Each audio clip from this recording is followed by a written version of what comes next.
So my daughter, who crochets a lot, got this yarn ball winder, and we just wanted to demonstrate how it works. Isn't it me?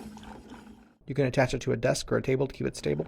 After threading the yarn into the slot and through the metal rod, you simply start spinning it, and then it starts making your ball of yarn.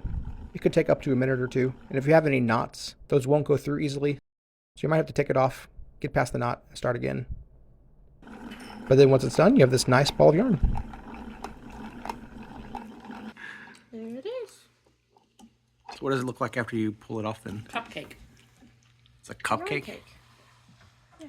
Makes it like a little donut.